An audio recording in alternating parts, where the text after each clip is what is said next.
You're listening to the History of Ancient Greece podcast, and more specifically to an episode titled Love, Sex and Prostitution.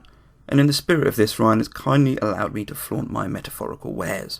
I'm Ancient Blogger, and on my website, ancientblogger.com, you can find a variety of ancient history-themed content. Just to give you a taste, I've written articles about bees and beekeeping in antiquity, a singing mountain from Greek myth, Pederasty and Greek tragedy, and even a tombstone dedicated to a pig. On my website there's a link to my Ancient Blogger YouTube channel. You can watch vlogs of yours truly guiding you around my Roman legionary armour and weaponry. There's also other topics such as Greek vases and even how to carve a pumpkin to look like a Greek vase. Quite literally cutting edge stuff. More recently, and somewhat inspired by Ryan, I've started podcasting. I've got a few podcasts up, the most recent being a two-parter all about STIs in antiquity, and this seems particularly apt given the episode you're about to listen to. So why not download it after listening to Ryan's excellent upcoming episode? You can find the Ancient Blogger podcast on iTunes, Libsyn and SoundCloud, but again, the links are all on my website. Of course, failing all of this, you can just tweet me. I started all of this on Twitter, where I am, you guessed, at Ancient Blogger. I'm always putting links of my content up on there, and all the great ancient history tweets from people such as Ryan. Feel free to follow me, or just say hi. I really hope you enjoy the following episode. I'm certainly looking forward to it. Take care, and keep safe.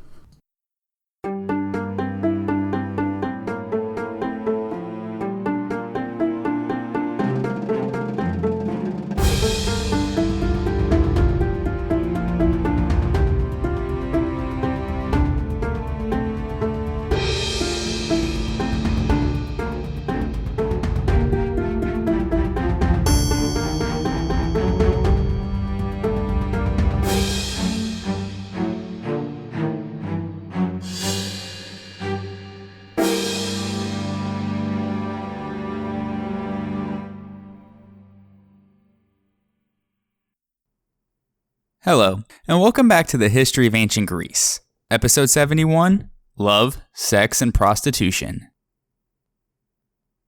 Looking at Greek sexuality tells us quite a bit about our own conceptions of sexuality and love, because we tend to focus in on whatever the preoccupations are that our culture has at that particular moment. And so we shouldn't think of Greek sexuality as operating in the same way as our own, because the Greeks did not identify themselves as either homosexual or heterosexual, as some term of social identifier, as modern societies have done. The reason that most scholars object to a notion of Greek homosexuality is because it suggests a particular sexual identity, one that is always attracted to other men, and one that we usually see as separate from heterosexuality. But for example, most Athenian men might have had sex with both females and other males. In saying that though, we also need to bear in mind that Greek sexuality is not really the same as our modern conception of bisexuality. In other words, they did not perceive sexual orientation in terms of a life choice. Instead, they regarded one sexuality predominantly as an episodic phenomenon, a pattern of behavior that belonged to a particular period of one's life, rather than as a permanent condition. Furthermore, they did not distinguish sexual desire or behavior by the gender of the participants, but rather by the role that each participant played in the sexual act, that of active penetrator or passive penetrated.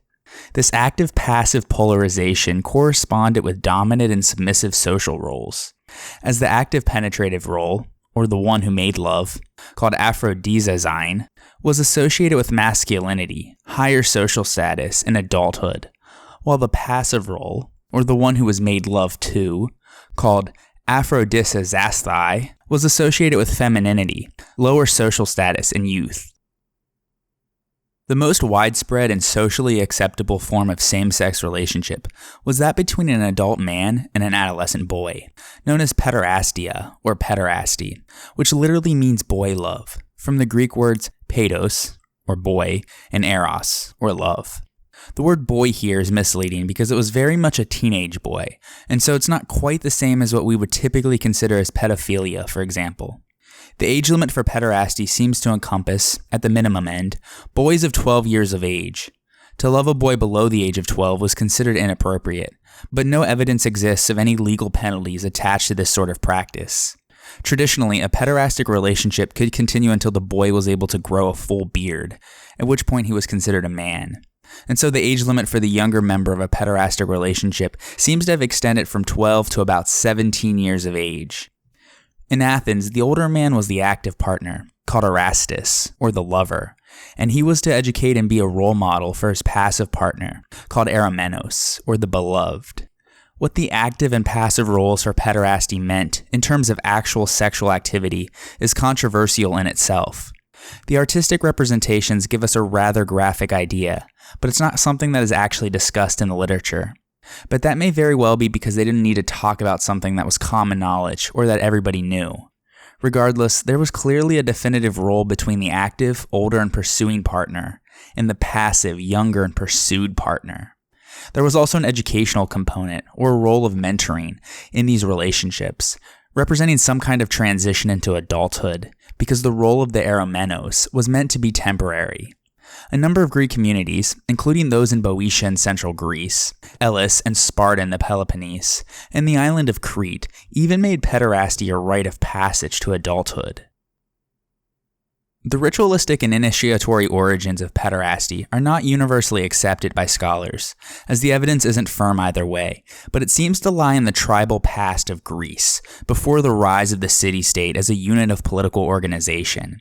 These tribal communities were organized according to age groups. When it came time for a boy to embrace the age group of the adults and to become a man, he would leave the tribe in the company of an older man for a period of time that constituted a rite of passage. This older man would educate the youth in the ways of Greek life and the responsibilities of adulthood. The rite of passage undergone by Greek youths in the tribal prehistory of Greece seems to have evolved into the commonly known form of Greek pederasty after the rise of the polis. Greek boys no longer left the confines of the community, but rather paired up with older men within the confines of the city-state. These men, like their earlier counterparts, played an educational and instructive role in the lives of their young companions. Likewise, just as in earlier times, they shared a sexual relationship with their boys. There is a brass plaque from Crete dating to the mid-7th century BC that is the oldest surviving representation of this pederastic custom.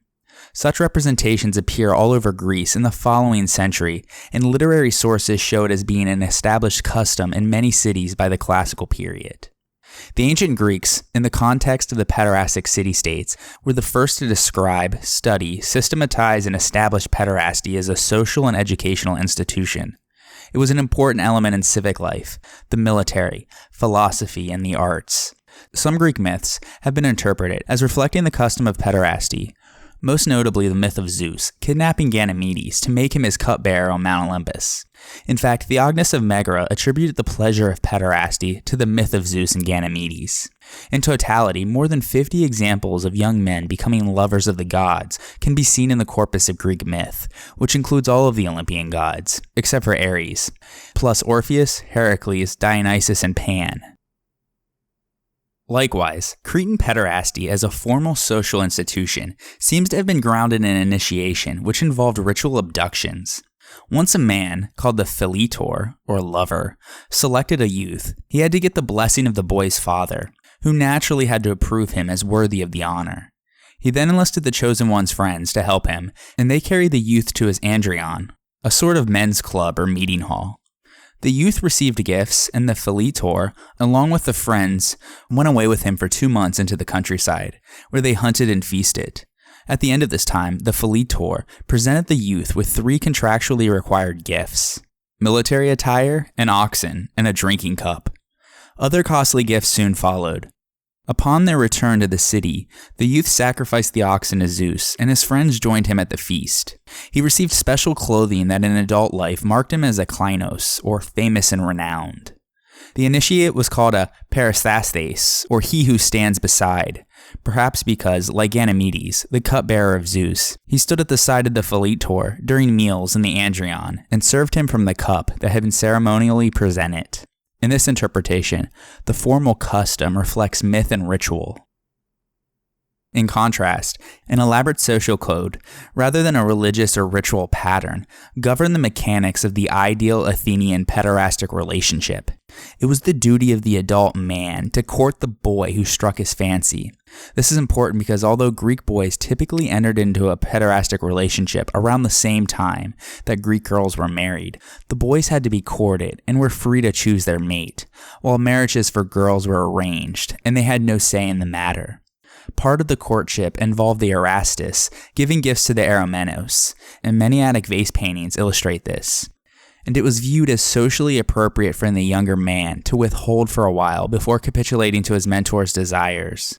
This waiting period was supposed to allow the boy enough time to ensure that his suitor was not merely interested in him for purely sexual purposes, but actually felt a genuine emotional affection for him and was interested in assuming the mentorship role that would be assigned to him in the pederastic paradigm. In fact, in order to protect their sons from inappropriate attempts at seduction, fathers appointed slaves, called pedagogoi, to watch over their sons. There will be more on the pedagogoi in future episodes.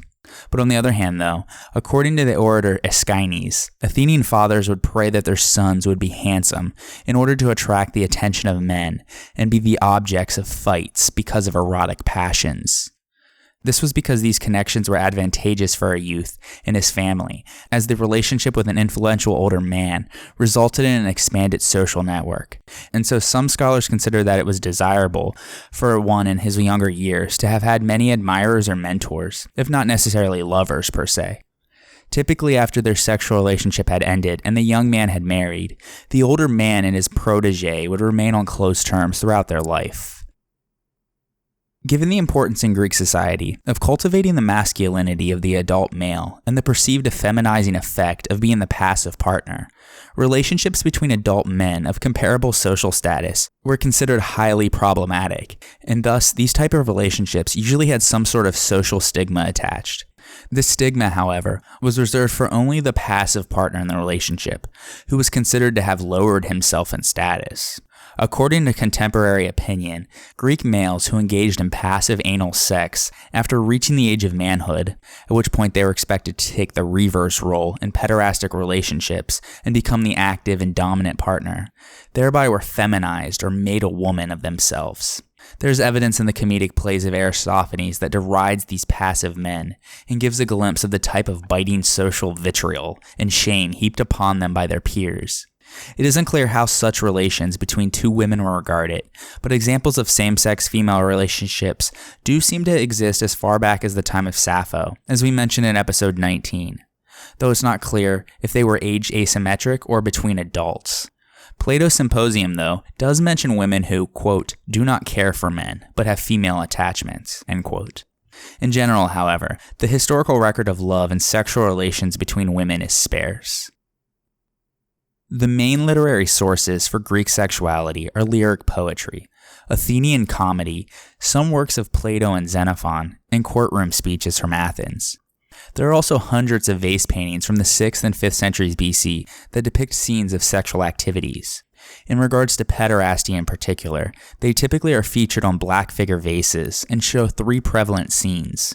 The Aristes stroking the Eromenos' chin while fondling his genitals, the Aristes presenting the Eromenos with a small gift, sometimes an animal, such as a rooster or hare, and the two engaging in intercrural sex, which is a type of non-penetrative sex, in which a male places his penis between the partner's thighs, often with lubrication, and thrusts, in order to create friction.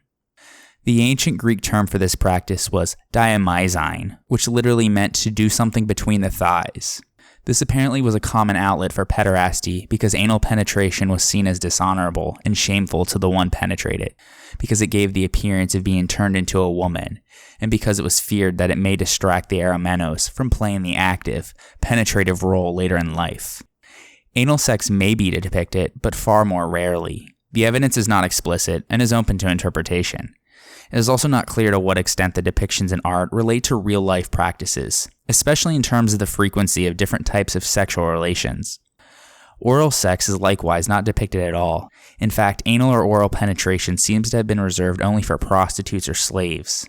The explicit nature of some images has led some scholars to question whether the eromenos took pleasure in the sexual act, as he is never pictured with an erection. But the stimulation by the Pederastes and the flaccidness of the eromenos could just be symbolic of their roles, with one being the active aggressor, and the other the passive receiver.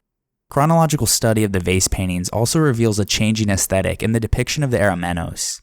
In the 6th century BC, he is shown as a young beardless man with long hair, of adult height and physique, and usually nude.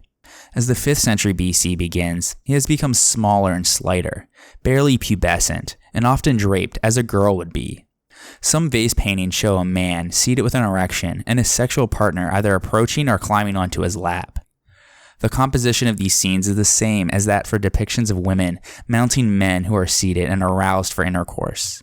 In many cases, it's quite hard to distinguish between male and female, and so while some scholars consider this a 4th type of pederastic scene, other scholars believe it's heterosexual in nature. Some scholars believe that Sparta was one of the first cities to practice athletic nudity and was one of the first to formalize pederasty. Megara cultivated good relations with Sparta and may have been culturally attracted to emulate Spartan practices in the 7th century BC, when pederasty is postulated to have first been formalized in Dorian cities. One of the first cities after Sparta to be associated with a custom of athletic nudity, Megara was home to the runner Orsippus, who was famed as the first to run the foot race naked at the Olympic Games. In one poem, the Megarean poet Theognis saw athletic nudity as a prelude to pederasty. Quote, "Happy is the lover who works out naked and then goes home to sleep all day with a beautiful boy." End quote. In fact, there are many pederastic references among the works attributed to Theognis of Megara, which, if you remember from episode 19, probably was a corpus of works and not compiled by a single author. In general, these poems treat the pederastic relationship as heavily pedagogical. The poetic traditions of Ionia and Aeolia also featured many who wrote verses on pederastic love, such as Anacreon, Alcaeus, Ibycus, and so forth, but they portray a version of pederasty that was non-pedagogical and was focused exclusively on love and seduction. From their poems, we learn that a lover might have several eromenoi over the course of his life and would customarily invite his current eromenos to dine with him. Although most of our evidence for male sexuality comes from Athens, that isn't to say that it couldn't be applicable to other polis, but we shouldn't generalize it either to the rest of the Greek world. As usual with literary texts, they are evidence that comes from the elite, and elite men in particular, except for Sappho. What that means is that what we would consider as male Athenian homosexuality might have very well only been a part of elite Athenian culture and not the whole Athenian population. And so there is some debate among scholars about whether pederasty was widespread in all social classes, or largely limited to the aristocracy. Certainly, it was connected to the intellectual and educational world of Athens, which was very much an aristocratic world. A homosexual union between males was acceptable only when it involved a younger and an older man, and when it had an intended pedagogical dimension. Such associations provided the basis of aristocratic education in the Archaic period and were institutionalized by the Symposium. In later times, they seem to have been regarded less favorably. Whereas earlier, black figure vases exhibit a preponderance of homosexual lovemaking, the red figure vases that had become popular by the end of the 6th century BC onwards more frequently depict heterosexual activity. So it seems that Plato's Symposium, which elevates homosexual love far above heterosexual love, as we will see, provides a misleading picture of Athenian sexual mores at the turn of the classical period. We should note once again that depictions of homosexual acts on vases are remarkably restrained. Anal and oral intercourse is practically never shown, although they both appear frequently on vases in heterosexual context. Although homosexual practice within certain limitations was regarded as normative by the Greeks, homosexual relations were not expected to replace heterosexual relations. Rather, they were intended to supplement them. In fact, those who committed themselves exclusively to homosexual acts were mocked and vilified, as we see from the abuse that was heaped upon such effeminates, as they were regarded, in the plays of Aristophanes. Plato's Symposium is one of the main literary texts that deals with male sexuality. While it tells us a lot about sexuality, it actually recounts a drinking party, or symposium, that was supposedly hosted by Agathon to celebrate his victory in a dramatic festival at the city Dionysia, the night before in 416 BC. Some of the most famous Athenian men of his day were in attendance, including Socrates and Aristophanes. We talked a lot about symposiums in episode 48. But this symposium, though, or at least Plato's portrayal of it, is quite different, because all of the people at this party are hungover from drinking the night before, presumably at the city Dionysia, and so they agree that they can't handle another night of heavy drinking again. So instead of the traditional entertainment, the host Agathon opts for a more serious, philosophical discussion. Personally, I couldn't think of anything worse than having to compose a great speech in praise of anything when I'm hungover, but this is what they decided to do. Anyways, Agathon has challenged the men to deliver a speech in praise of Eros, the god of love and desire, and the son of Aphrodite, who we mentioned last episode. In particular, their speeches focus on the origins and nature of sexual attraction and love, which is usually the word translated for Eros, but really it more so means passionate desire, and so we get from it the term erotic. But it was much more than that, as we shall see from Plato. In fact, Plato was always interested in the purest form of something in his philosophical dialogues, and so in order to understand Plato's Symposium more clearly, it is useful to bear in mind his theory of forms, according to which all of the phenomena perceived by the senses are imitations of eternal and perfect forms that alone have reality, and beauty is one of his forms. Also, it is important to understand that the Symposium is partially fiction, if not entirely so, like all of Plato's dialogues. The characters and the settings are to some degree based on history, but they are not accurate reports of words that were actually spoken, and they were very probably composed entirely by Plato. With those caveats in mind, let's begin. Each of the participants gives a rather lengthy speech in turn. First to speak was Phaedrus, a man who was associated with the inner circle and was a close friend of the philosopher Socrates. He says that Eros, or love, is a primordial force, and in fact that Eros is the oldest of the gods, and is so powerful and so important that he makes men act virtuously. This is because the Erastes, or the lover, would feel shame if he acted badly in front of his Eromenos, or the beloved. So there's the idea that you have to act morally or brave in order to impress. He says, quote, I believe that the greatest good for a youth is to have a worthy Erastus from early on, and for Erastus to have a worthy beloved. The values that men need, who want to live lives of excellence, lifelong, are better instilled by love than by their relatives, or offices, or wealth, or anything else. I mean the values that produce feelings of shame for disgraceful actions and ambition for excellence. Without these values, neither a city-state nor a private person can accomplish great and excellent things. End quote. In the next section of his speech, Phaedrus talks particularly about the military, and says that even an army of lovers would be unbeatable, as they would try not to look cowardly in front of each other. He continues, quote, a handful of such men, fighting side by side, would defeat practically the whole world, because a lover could more easily endure anything else, rather than his beloved, seeing him desert his post or throw down his weapons. He would die many times over before allowing that to happen. End quote. He says that love has a very positive effect on us, because it makes us act virtuously, and sometimes we sacrifice our own lives for our loved ones. Phaedrus then comments on the power of male sexual relationships to improve bravery in the military. Quote, he would prefer to die many deaths, while as for leaving the one he loves in a lurch, or not rescuing him in peril, no man is such a craven that the influence of love cannot inspire him with courage that makes him equal to the bravest born. End quote. Phaedrus also says that even women will act bravely for their husbands, and in doing so he mentions the myth of Alcestis, who was willing to die for her husband Admetus. We describe this story as told in the play written by Euripides in episode 52. The most famous homoerotic relationship in Greek legend is that of Achilles and Patroclus, although Homer in the Iliad scrupulously avoids suggesting that it has a sexual basis. In fact, there is no evidence in the Iliad that the relationship was considered homoerotic by the poet, but later Greeks certainly considered it so, because these two men had a deep emotional bond, and so they would become the role models for many ancient Greek hoplites. Pederastic relationships in several of the militaries of ancient Greece were not only condoned, but were regarded as contributing to morale, and various ancient Greek sources record incidences of courage in battle and interpret them as motivated by homoerotic bonds. Of course, the ancient Greeks did not condone adult men having sex with other adult men, so this raises the question of how many paides, or youths, there were in the armies. but it seems that Arimenoi, at the upper limit, were old enough to serve as soldiers. In addition to Plato, other Greek philosophers wrote on the subject of homosexuality in the military. The importance of these relationships in military formation was not without controversy, though.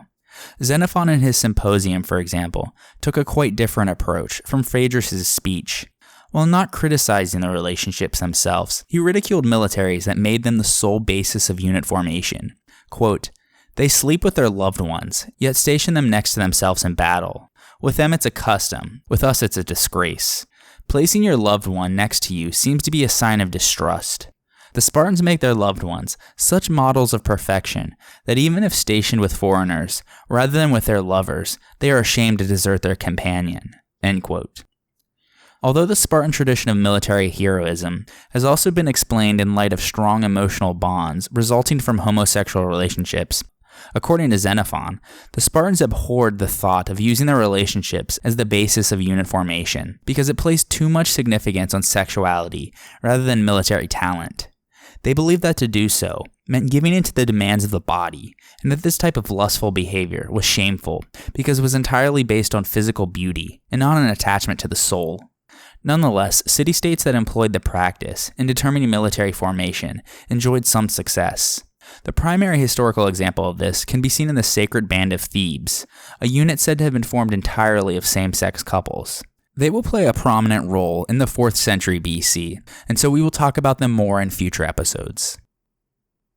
Getting back to Plato's Symposium, the second speaker is a man named Pausanias, a very common name in ancient Greece, so don't confuse him with the Spartan general or the travel writer. Anyways, this Pausanias says that there are two types of love, and he calls them Aphrodite Pandemos, or Aphrodite common to the whole city, and Aphrodite Orania, or heavenly Aphrodite. As we mentioned last episode, Aphrodite Pandemos was a deity who brought the population together in common worship, helping to strengthen the social bonds which united them. In Plato's usage, though, the ambiguity of the name has been exploited, and this Aphrodite is common in the derogatory sense of the word. Those who follow the common Aphrodite, or a baser kind of love, are in search of sexual gratification, whether it's with women or younger boys. It's common desire, or an immature kind of love.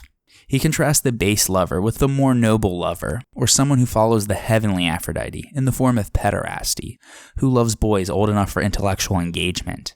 And so this is an intellectual bond, and not just a physical one.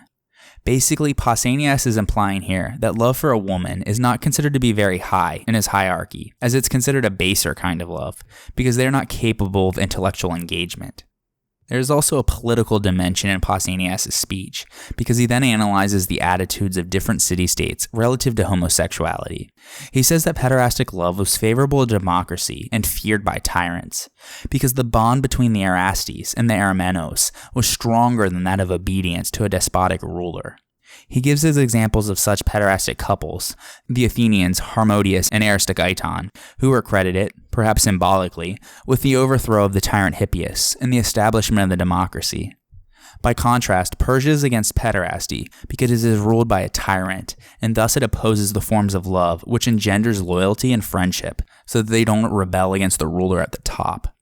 Which is quite interesting in the gender dimension, because the Persians were often represented by the Greeks as being effeminate, and so we see here the idea that those who don't practice pederasty are effeminate, whereas the Athenians, who do, are much more manly, which goes completely against the stereotype that we have today. Next speaks a physician named Eryximachos. He says that love is everywhere in the universe, and is not only about human behavior, but also occurs in music, medicine, astronomy, and many other areas of life. He says that once love is attained, it should be protected, but he also said that there are two forms of love in the human body, one that is healthy and the other that is unhealthy. In regards to the former, he suggests that Eros encourages sophrosine, or soundness of mind and character, in terms of moderation. So if someone has too much sex, it is not good for him, and therefore he is engaging in an unhealthy form of love. Moderation was one of those ruling philosophical principles at the time among the elite. He also says that just as a good physician knows how to treat the body, a healthy lover knows how to moderate his desires. Next is the comedic playwright Aristophanes. He is one of the most entertaining and longest speeches, and is considered by some scholars to be one of Plato's most brilliant literary achievements. Other scholars believe that Aristophanes' speech, though, shouldn't be taken too seriously, because he was a comedian, and he was clearly drunk in the dialogue, and thus some believe it to be more comic relief, and some outright satire.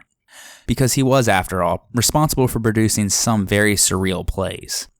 Regardless, he doesn't give a philosophical explanation of eros, but instead tells the etiological, or the original myth of love.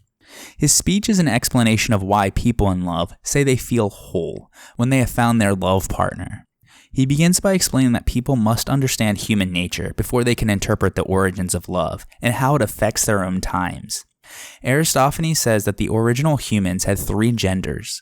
The male's origin was the sun, the females came from the earth, and the androgynous, who were half male, half female, were from the moon. All of these genders were double-shaped and rounded, and each had 2 faces, one on each side of the head, and 2 sets of 2 arms and 2 sets of 2 legs that were all turned away from one another. And so they were twice the people that they are now. As spherical creatures who were extremely acrobatic, they were very powerful, but they were becoming too cocky and thought that they could challenge the gods. They cursed the gods and even tried to scale the heights of Mount Olympus. The gods grew concerned at what might happen if all of the humans began to work together, so Zeus wanted to obliterate them with thunderbolts. However, the other gods persuaded him not to get rid of them, because then there would be no one left to sacrifice to them. And so Zeus decided to cripple them by chopping them in half, in effect separating their 2 bodies. Zeus then sent Apollo to split them in half. He twisted their heads around so that they could see their wounds for their own presumptuousness, and their legs around to face the right direction. Then Apollo stretched their skin around their gaping wounds, pulled it together and tied it up, creating the belly button. He smoothed it all out, except for a few wrinkles near the belly button so that they would remember. So ever since then, human beings spend their life looking for their other half, because they are really trying to recover their primal nature. The women who were separated from women, and the men from other men, all run after their own kind. Those that came from the original androgynous beings are the men and women that engage in heterosexual love. However, human beings were dying off, because for all of Apollo's rearranging, he forgot to put their genitalia in the opposite direction as well, and they were hanging off their back ends, so that they can't reproduce. When he finally corrected this, children were able to be born. Aristophanes says for proof that this is true, go to any couple, and they would tell you that they would agree to be welded together, because this is their ancient nature, and they never again want to be separated. From this story, Plato, through Aristophanes, says that love is merely the desire and pursuit to be whole again. We are all looking for our kind of soulmate, if you will, the person who will literally make us complete. And so he says that Eros is one of the greatest gods, for he is aiding human beings to restore their ancient nature. Aristophanes ends his speech on a cautionary note. He says that men should fear the gods and not neglect to worship them, and warns that if human beings become too cocky again, Zeus would wield the axe again. This time, he would have them quartered so that they would find it harder to be whole again, as they would have to find 3 loves then. In some ways, this is very contradictory, as it appears to be an explanation for homosexuality, or being heterosexual. But as we mentioned, most scholars argue that this was meant to be comedy, and that we shouldn't read into it as the origins of gay, lesbian, and straight sexuality. In fact, this is the only evidence for this myth, as told by Aristophanes in the dialogue, and so it's probably a legend, just like Atlantis, that Plato made up for his own purposes. The host Agathon follows Aristophanes, and in his speech, he says that the previous speakers have all gotten it wrong, that love is the youngest of the gods, and he sees Eros as youthful, beautiful, and wise, and as the source of all human virtues. He says that the god of love is an enemy of old age, because love is dainty, and loves to tiptoe through the flowers, and never settles where there is no bud to bloom. It would seem then that none of the characters at the party, with the possible exception of Agathon himself, would be candidates for love's companionship. Socrates, probably the oldest member of the party, seems certain to be ruled out. Agathon also implies that love creates justice, moderation, courage, and wisdom. Although it doesn't really say very much and is devoid of philosophical content, the speech that Plato puts into the mouth of Agathon is a beautifully poetic one, fitting for a tragedian, and Agathon contributes to the Platonic love theory with the idea that the object of love is beauty. Finally, we get to Socrates, who delivers 2 speeches really. First, he turns politely to Agathon and begins to examine his speech, using methods typical of Plato's Socratic dialogues. After questioning his line of thinking, he brings Agathon around to the idea that a person loves what he doesn't have, and thus love is actually poor. It's about going searching for the thing one lacks, and so the god of love must represent poverty. And he says, therefore, love cannot possibly be a god, but something in between human or divine, because if he were a god, he wouldn't lack anything. Eros then is a spirit that mediates between humans and their objects of desire. Love itself cannot be wise or beautiful, since it seeks wisdom and beauty, and therefore seeking what it lacks. And so love is the desire for those things. The Greek word for beauty, or kalos, is also the word for good and moral. So that doesn't mean you are searching for someone who is good looking, but for somebody who is good and virtuous, and that is beauty. Chasing after someone for their physical beauty is an inferior kind of love, according to Socrates. The greatest knowledge is knowledge of the form of beauty, which humans must try to achieve. This search for goodness and truth, which is what he says love is of course philosophy, so he is equating love and philosophy here. After the conclusions of this dialogue with Agathon that establishes the foundation for Plato's theory of love, Socrates then gives a second speech. This one is a reported speech that relays what he says he was taught by a wise woman named Diotima on the nature of love. She basically has a Socratic dialogue with him, where he is the one who doesn't know anything, and she leads him towards knowledge. She tells him that love falls between knowledge and ignorance, and that love is the search for knowledge. She confirms that knowledge is one of the most attractive things there is. Then Diotima moves to the definition of the aim of love as the perpetual possession of what is good. Lovers are pregnant with what is good and attain immortality through procreation, either intellectual or physical. There's been lots of discussion about why Diotima is a woman. One of the reasons that a lot of scholars think is because it's important to have a feminine model, because she actually talks about the process of giving birth. She says that women give birth to babies, but men give birth to ideas, and that you need love to bring it out, because that is part of the search for truth. Obviously, these are highly misogynistic beliefs to think that women can't give birth to ideas, but only babies. But these were the ancient Greeks after all. There is a lot of scholarly debate on various aspects of her speech, because it is very difficult to fully comprehend. Anyways, in conclusion, Diotima explains that men should make an ascent to arrive at the discovery of the ideal form of beauty. Men should start with a love of a particular beautiful person, or what she calls earthly love. The next step is to pass from this particular instance to beauty in general, and from physical to moral beauty. The fourth step is to attain the love of wisdom, and then from this, to the appreciation of the absolute and divine beauty, the form of beauty, or divine love. This speech by Diotima is the origin of the concept of Platonic love, or a type of love that is non-sexual, referring to the divine love. It is named after Plato from his speech, though he never used the term himself. But it's sort of a misreading of Plato, because what Plato is talking about is a love that is more about the mind than about the body, not necessarily a friendship-type love. But Plato doesn't end there. He actually ends the dialogue with a comic epilogue. When Socrates has nearly finished his speech, Dionysus, who is to judge the speeches, arrives in the persona of a young and beautiful Alcibiades, and who crashes the party, terribly drunk, and becomes jealous of Socrates and Agathon. Clearly, Socrates at one point was his Erastes. The banter is all fairly lighthearted, though. They then ask Alcibiades for his speech in praise of love, but he declines, saying that his drunken ramblings should not be placed next to the sober orations of the rest, and instead he will give a speech in praise of Socrates. No matter how hard he has tried, he says, he has never been able to seduce Socrates. He actually says something that seems quite insulting. He compares Socrates to statues of Silenus or Marsyas the satyr, who are both ugly. But he says that inside of them are all of these tinier statues of gods, and that's what Socrates is like. He may not be attractive on the outside, but inside there is something divine. So this sort of concerns this idea that Socrates has already given, that you don't look for somebody who's attractive on the outside, but you look for someone who has moral worth and goodness. Whereas Marsyas charms with music, Socrates charms with words. In the speech, Alcibiades comes off as being absolutely in love with Socrates. He even says that no matter how hard he has tried, he has never been able to seduce Socrates because Socrates has no interest in physical pleasure. He said it was as if the positions were reversed, as if he were the Erastes and had to pursue Socrates. So Socrates doesn't fall into this normal pattern by the normal rules of Greek sexuality. And so we end up with this very strange depiction of Socrates as the one who is desired by the most desirable youth in all of Athenian society.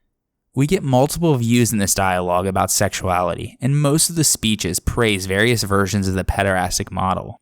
Then, of course, we get Socrates' radical view that paradoxically doesn't involve sex at all, but reconfigures the paradigm to have a relationship between men that gives birth to ideas, which rejects our normal ideas of beauty and puts goodness and philosophy in its place as something really worth attaining.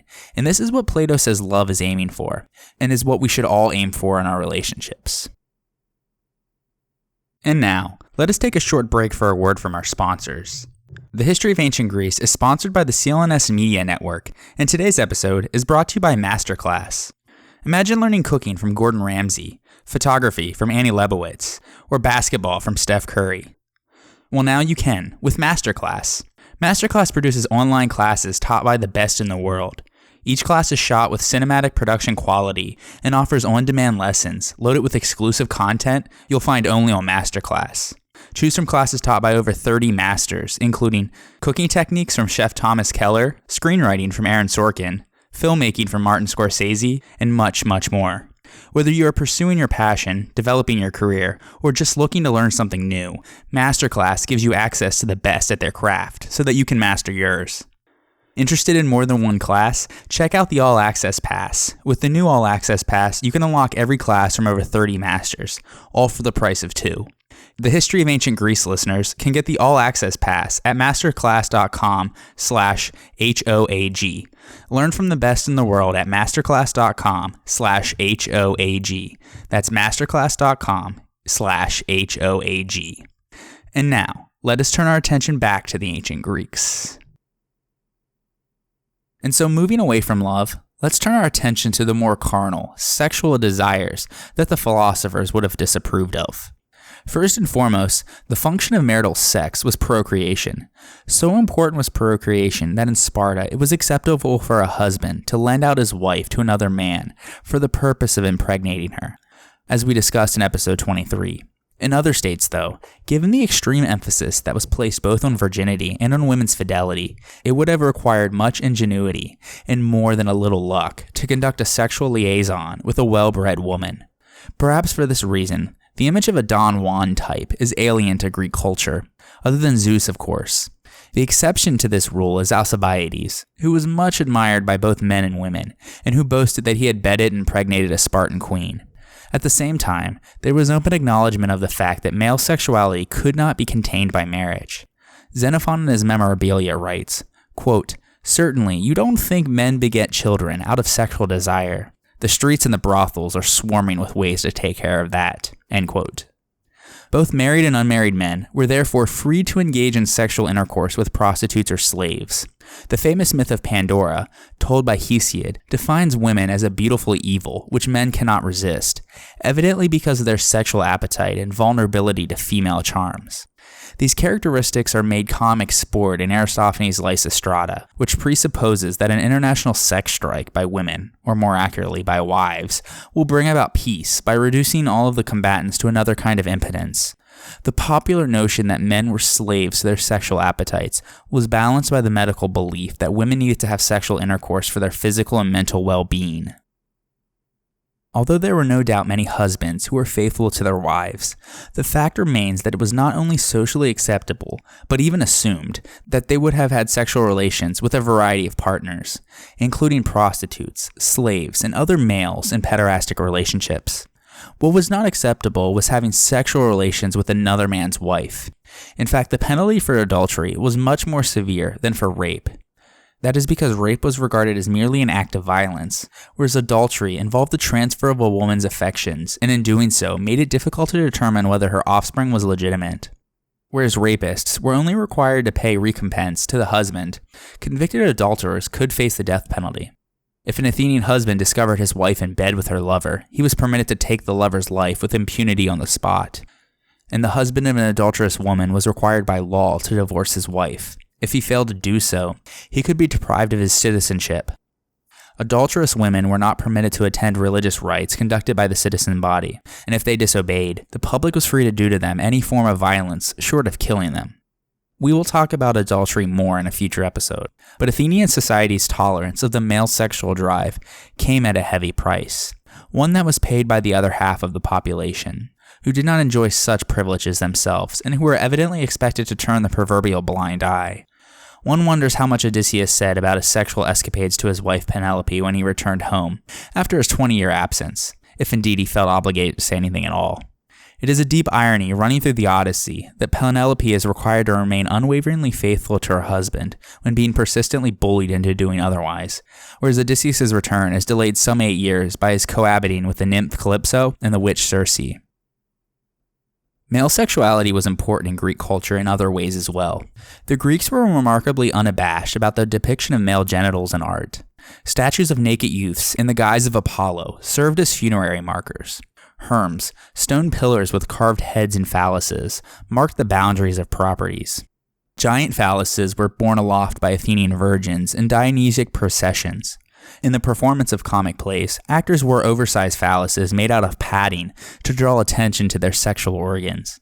It was also acceptable for a man to display himself naked before other men, particularly in a religious context. Male athletes practiced naked at the gymnasium. The word literally means the place of nakedness, and they also performed naked at the festival games. It was evidently for this reason that women were not allowed to approach any sanctuary where men were competing naked. By contrast, the Greeks exhibited primness in regard to the female body, even when it was fully clothed. For this reason, it was virtually impossible to praise a citizen woman for her beauty without at the same time impugning her chastity. Women in Homer are praised for their ankles, arms, and cheeks, but never for their legs, breasts, or butts. For instance, when the Trojan elders catch sight of the drop-dead gorgeous Helen on the ramparts in the Iliad, they comment only vaguely on her beauty. Even Aphrodite, the goddess of sexual love, is described not as ample-bosomed or possessing juicy thighs and the like, but very discreetly as laughter-loving and golden. In certain Spartan rituals, though, girls were encouraged to appear naked before Spartan youths, in what appears to have been a kind of civic-sponsored incentive to marriage. Still, though, material that we would consider pornography, a made-up English word of Greek root that literally means the writing about or the painting of whores, or porne, was not regarded as having a corrupting influence. Or if it was so regarded by some individuals, there is no surviving discussion devoted to the subject. Occasionally, it even attained the status of high art. In vase painting, as we have mentioned, scenes of lovemaking were commonplace. Images of naked bathing women appear on the interior of red figure cups as early as the late 6th century BC, far earlier, incidentally, than the first sculptural images of naked women. The bather was revealed as the male drinker drained the cup, thereby lending a certain air of comic prurience. Pornographic literature existed in the Hellenistic period, but seems to have been limited to sexual-type manuals that enumerated the positions of heterosexual intercourse. To the ancient Greeks, masturbation was a normal and healthy substitute for other sexual pleasures, a handy safety valve, if you will, against destructive sexual frustration.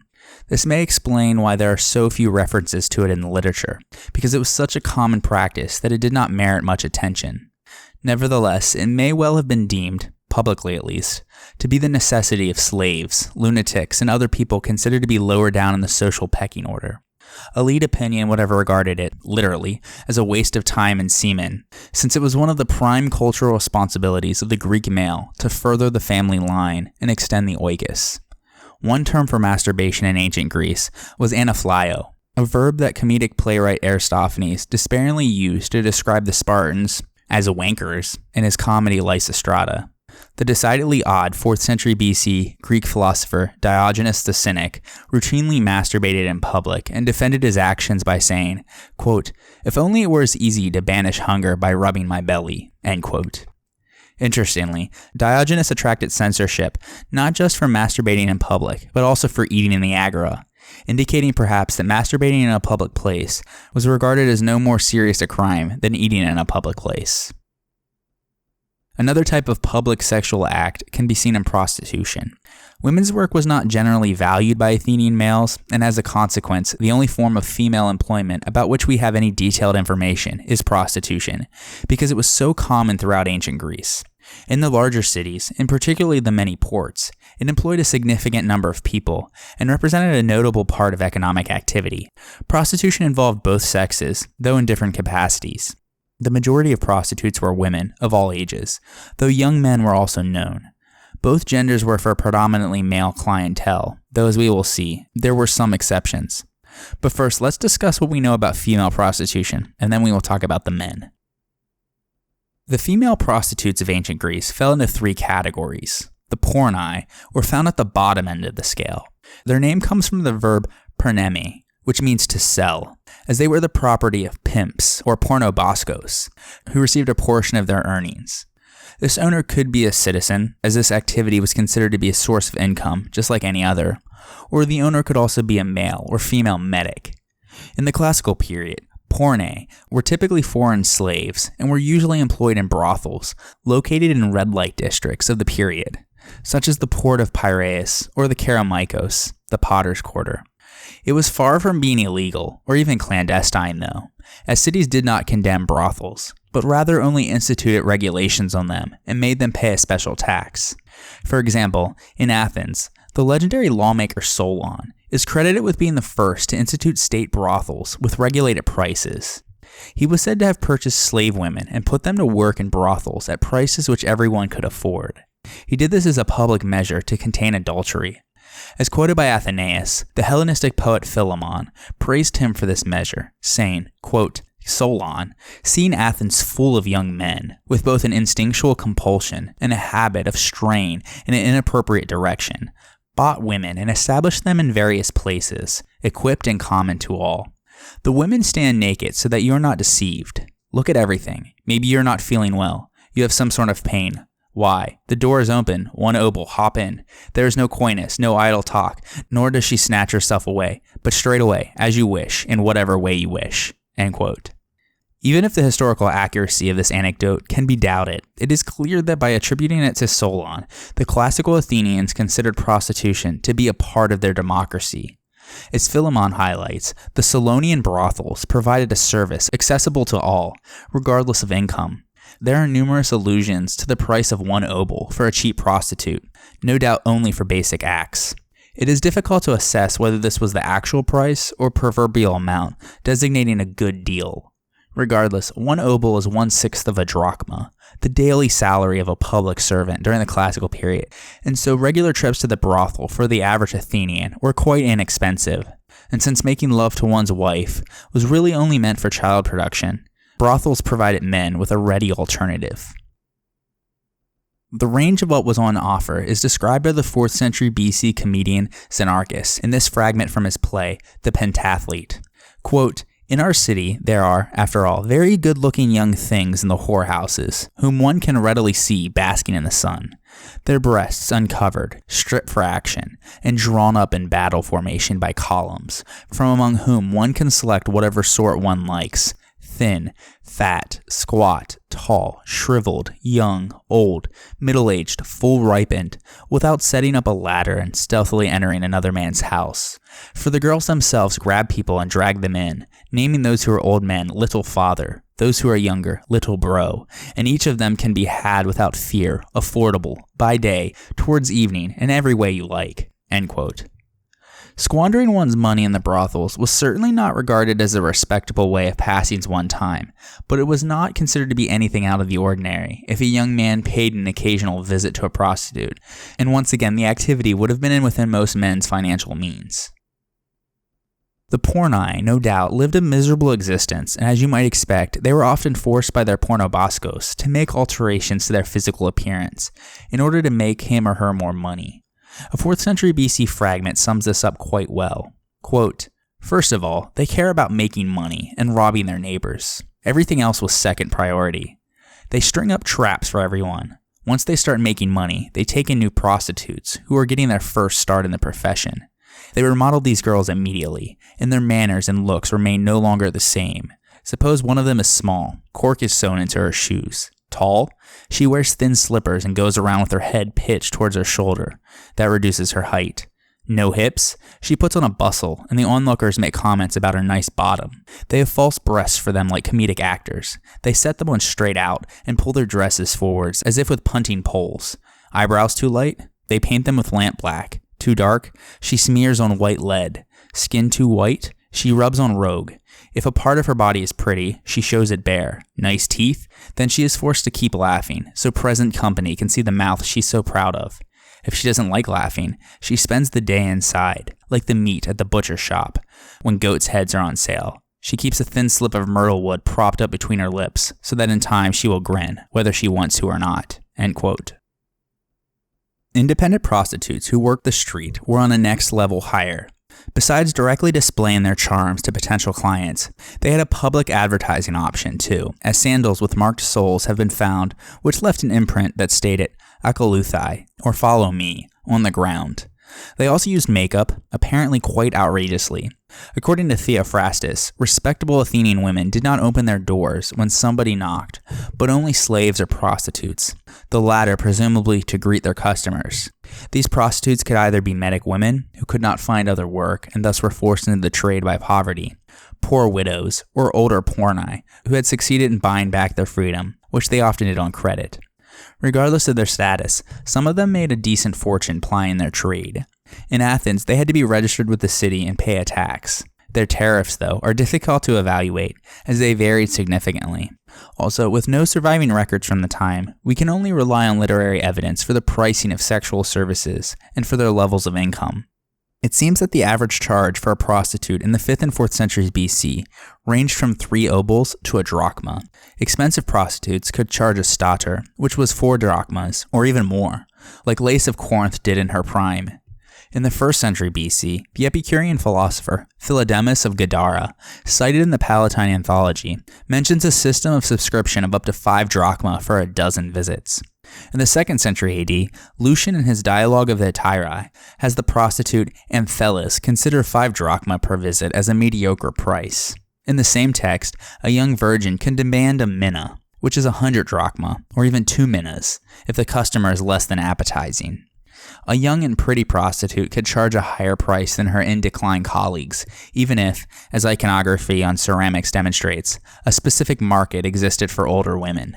And of course, the price would change if the client demanded exclusivity. Intermediate arrangements also existed, as a group of friends would purchase exclusivity, with each having part-time rights. Musicians, acrobats, and dancers working at the Symposia can also undoubtedly be placed in this category, as they often provided sexual services on top of their entertainment. They were probably mostly slaves, but as skilled artists, they would have been more expensive than the average prostitute. Aristotle, in his Constitution of the Athenians, mentions among the specific directions to the 10 city controllers, 5 from within the city and 5 from the Piraeus, the Astounomoi, that, quote, "it is they who supervise the flute girls, the harp girls, and the lyre girls, in order to prevent them from receiving fees of more than 2 drachmas per night," end quote. Sexual services were clearly part of the contract, though the price, in spite of the efforts of the Astounomoi, tended to increase throughout the period. The more expensive and exclusive prostitutes were known as hetairai, which means female companion, but is often referred to nowadays as courtesans. In contrast to porni, who provided sexual services for a large number of clients in brothels or on the street, hetairai seem to have been paid for their company over a period of time, rather than for each individual sexual act. Also, hetairai did not restrict themselves to just offering sexual services. They were educated, which enabled them to take part in sophisticated conversations with the men. And so hetairai engaged in long-term relationships with only a few individual clients, and provided not just sex, but also companionship and intellectual stimulation to them as well. In doing so, they sometimes accompanied their male clients to symposia, and we've had many images of them completely naked in this context engaging in sexual acts. These images are typically found on cups used for wine drinking, indicative that they were used at symposia. Hetairai were able to control their own finances as well. However, their careers could be short, and if they did not earn enough to support themselves, they might have been forced to resort to working in brothels or working as pimps in order to ensure a continued income as they got older. They paid taxes and represented the only significant group of economically independent women in classical Athens, and for this reason, it has been said that the hetairai were the most liberated women in Greece. However, it also needs to be said that many of them had a desire to become respectable and find a husband or stable companion. Typically, they often graduate to the status of palaki, or mistress, for many upper-class Greek men. Athenaeus remarks, quote, "For when such women change to a life of sobriety, they are better than the women who pride themselves on their respectability," end quote. And he then cites numerous great Greek men who had been fathered by a citizen and a courtesan, such as the strategos Timotheus, the son of Conon. Still, though, there is no known example of a woman of the citizen class voluntarily becoming a hetairai.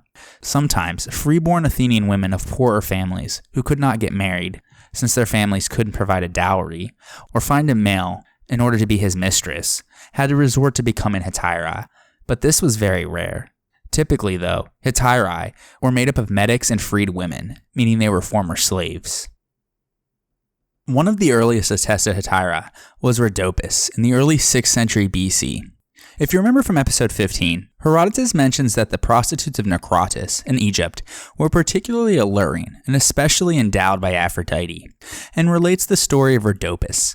She was a beautiful Thracian slave and courtesan to Xanthus of Samos, who also owned the legendary fable-teller Aesop. At one point, he took her along with him to Naucratis during the reign of Amasis, where she met Chryxus, the brother of the poet Sappho.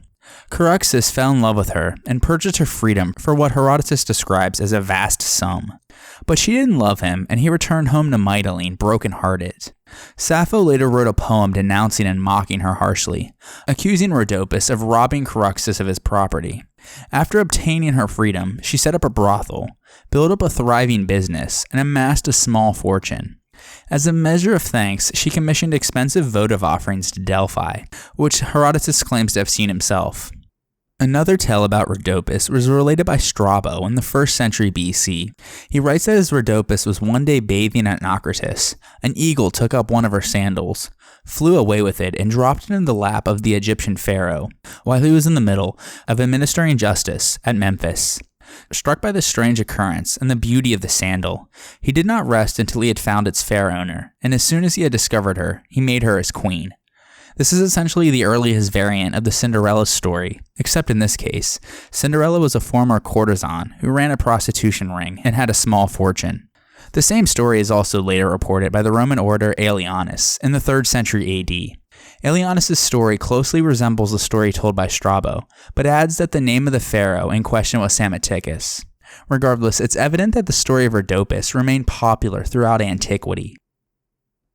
Thargelia was a renowned hetairai in ancient Greece during the latter part of the 6th century BC. She was said to have been married 14 times. According to Plutarch, she was born in Ionia, where she made her onslaughts upon the most influential men of her times. Thargelia was noted for her physical beauty and was endowed with grace of manners as well as clever wits. Plutarch asserts that Thargelia attached all her consorts to the king of Persia, referring to Cyrus the Great, and sought for the spreading of Persian sympathy in the cities of Greece by means of her clients, who were men of the greatest power and influence. She is said to also have lived for a long time in Thessaly, where she successfully propagandized the Persian policy. Arguably the most famous woman of 5th century BC Athens was Aspasia. She had been born in Miletus, and although little is known about her family, it is evident that she must have belonged to a wealthy family, for only the well-to-do could have afforded the excellent education that she received. It is not known under what circumstances she first traveled to Athens. Some scholars have theorized that she came to Athens with Scambonidae, the grandfather of Alcibiades, who was ostracized from Athens in 460 BC and may have spent his exile in Miletus. This theory mentions that Pericles then met Aspasia through his close connections with Alcibiades' household. Others have theorized that she moved to Athens, became a hetairai, and probably ran a brothel before she met Pericles. This is based on statements by Aristophanes, but we must be cautious here, as comedy is not a great source for actual historical events.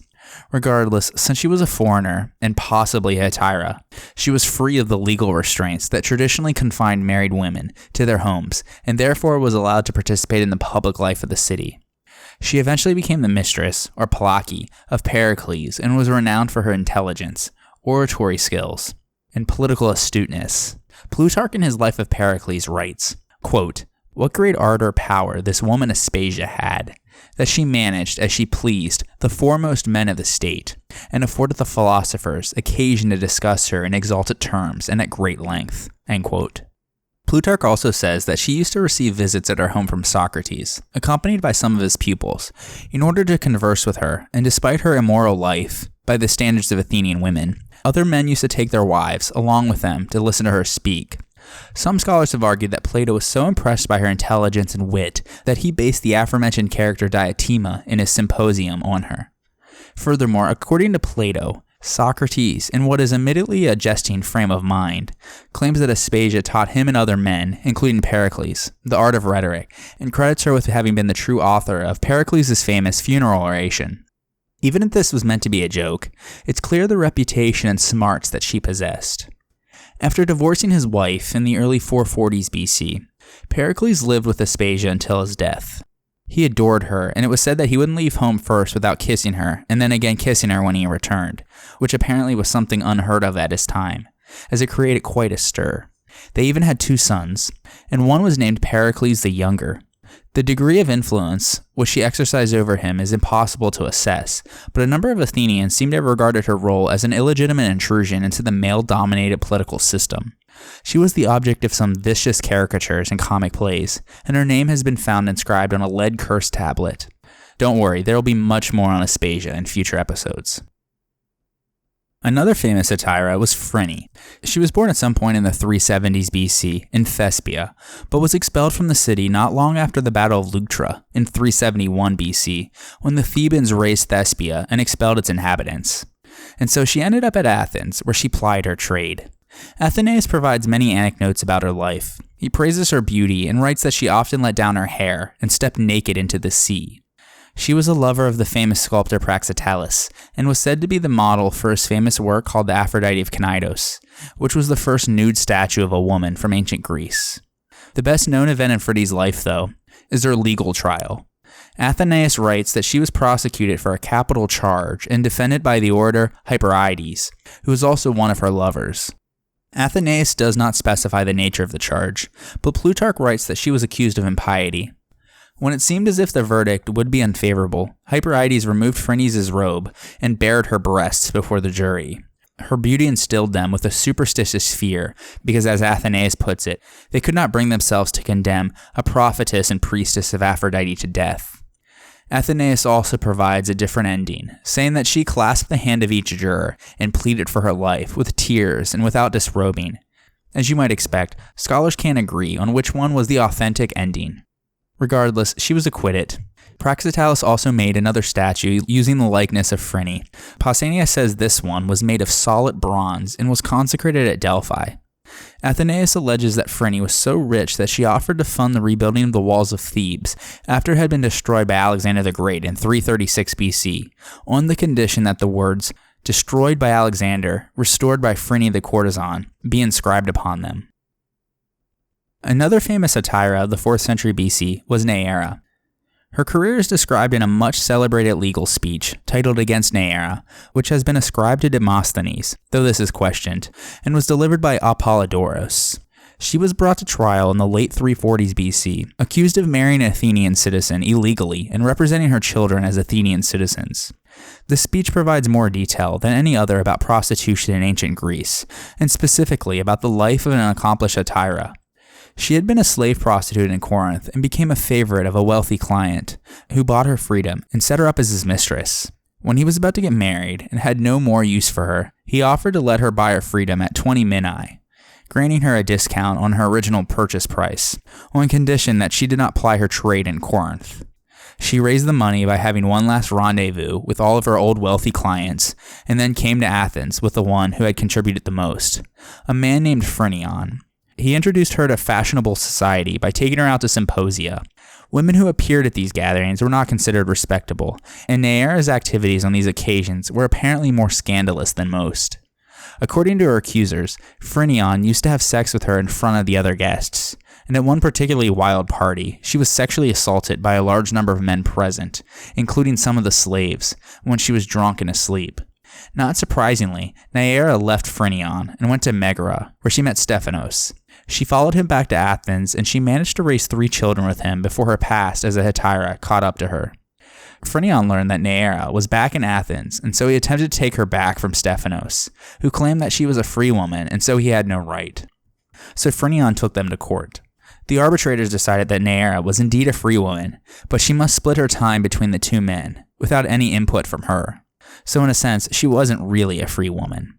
Later, she would be brought to trial, accused of representing herself and her children as citizens.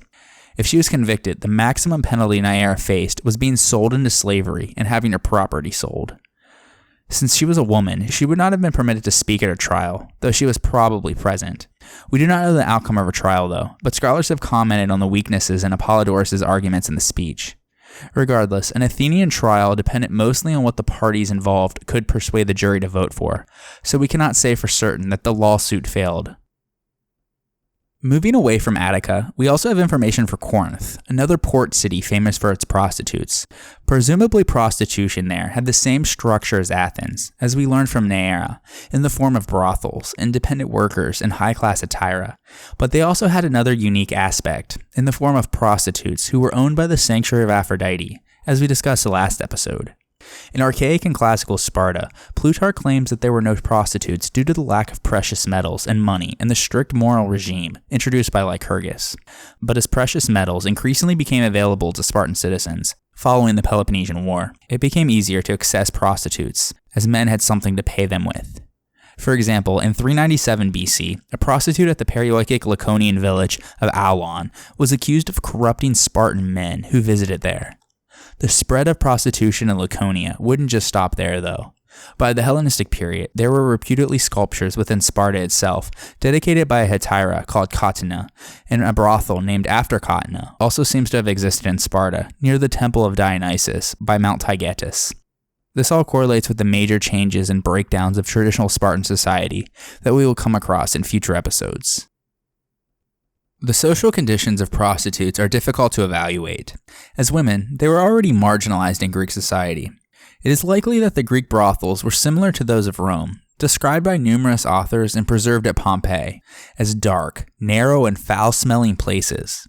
Certain authors have prostitutes talking about themselves, such as Lucian in his Dialogue of Courtesans, or Alciphron in his collection of letters, but these are works of fiction. The prostitutes depicted here are either independent or hetairai, and they do not concern themselves with the situation of slave prostitutes, except to consider them as a source of profit. It is quite clear what ancient Greek men thought of prostitutes, though. Primarily, they were looked at disapprovingly for the commercial nature of the activity, and the greed of prostitutes is a running theme in Greek comedy. The fact that prostitutes were the only Athenian women who handled money likely increased male bitterness towards them. An explanation for their behavior is that a prostitute's career tended to be short, and their income decreased with the passage of time. A young and pretty prostitute, across all levels of the trade, could earn more money than her older, less attractive colleagues. To provide for old age, they thus had to acquire as much money as possible in a limited period of time. Medical treatises sometimes provide a glimpse, although it is very partial and incomplete, into the daily life of prostitutes. In order to keep generating revenues, the slave prostitutes had to avoid pregnancy at any cost. Contraceptive techniques used by the Greeks, though, are not as well known as those employed by the Romans. Of course, anal and oral sex would have been very effective methods of contraception, and as such, they would have been favored particularly by prostitutes. In Aristophanes' Wealth, prostitutes in Corinth are said to have presented their anuses to rich customers as soon as they arrive. It is interesting that the Hippocratic writers, who have so much to say on the subject of remedies for sterility, were silent when it came to contraception.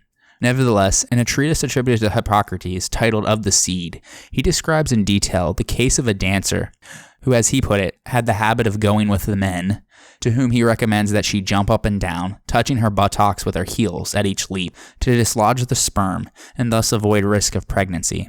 It also seems likely that the porni had access to abortion or infanticide. In the case of independent prostitutes, the situation is less clear. It has been suggested that they would have preferred daughters to sons. Girls could, after all, be trained on the job to become prostitutes, succeeding their mothers and supporting them in old age. And some prostitutes also bought slaves and trained abandoned children to work in the profession. We will talk more about contraception and abortion in a future episode. Greek pottery also provides an insight into the daily life of prostitutes.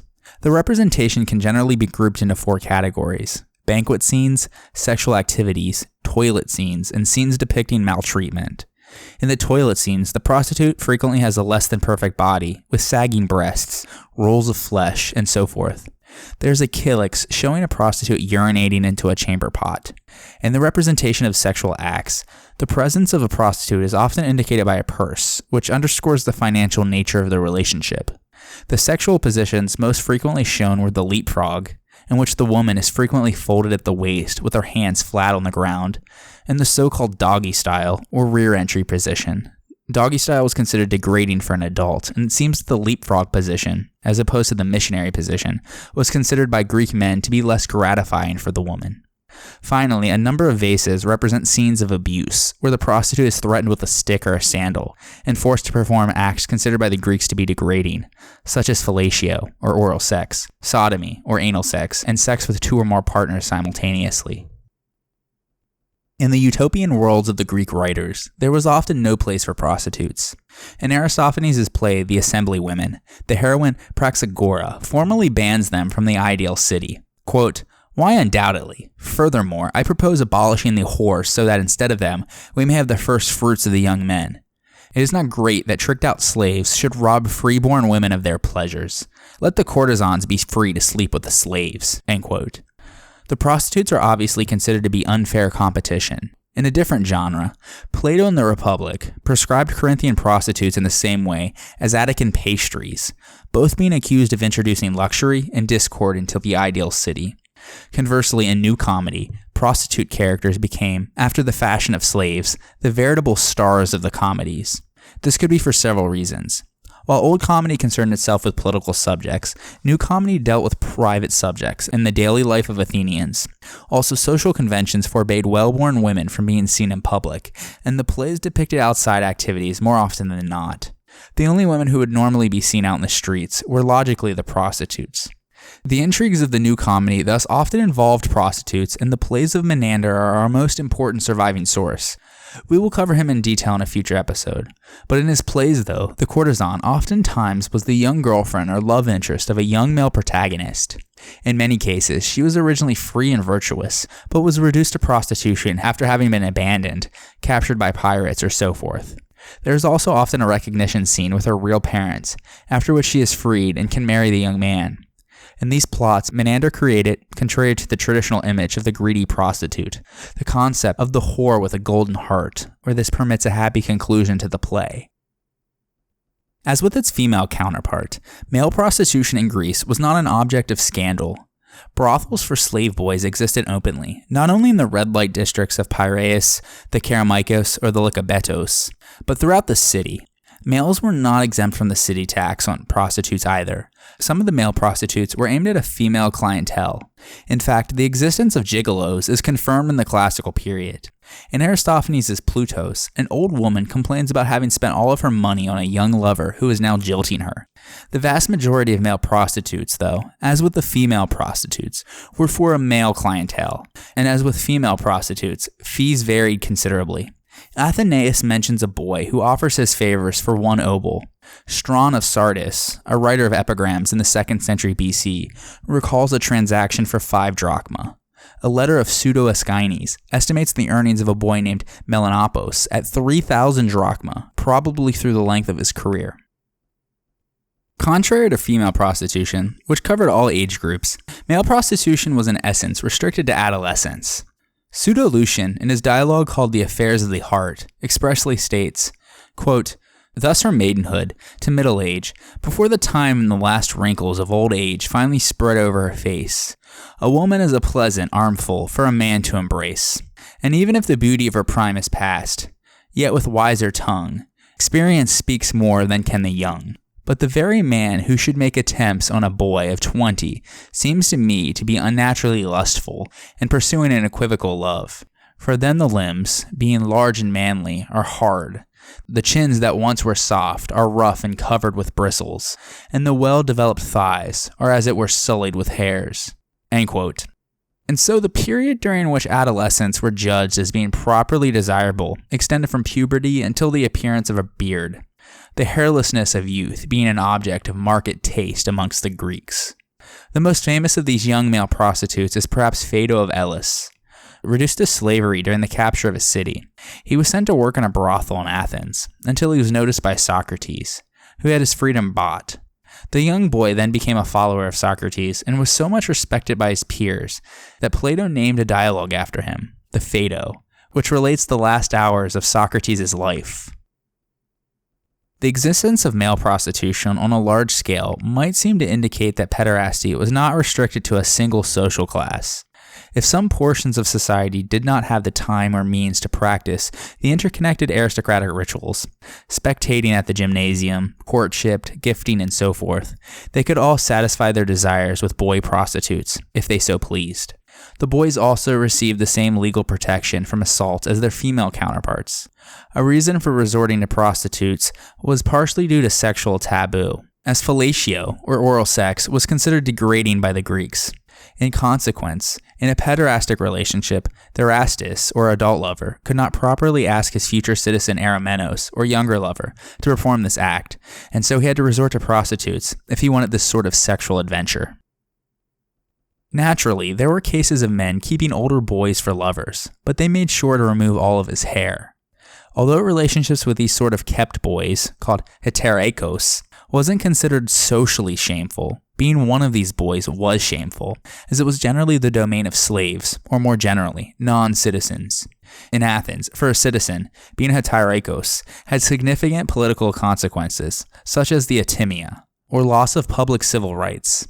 Athenians over the age of 18 who prostituted themselves and were discovered were debarred from holding any executive or religious office and from addressing the assembly or council, although the law stopped short of depriving them of citizenship.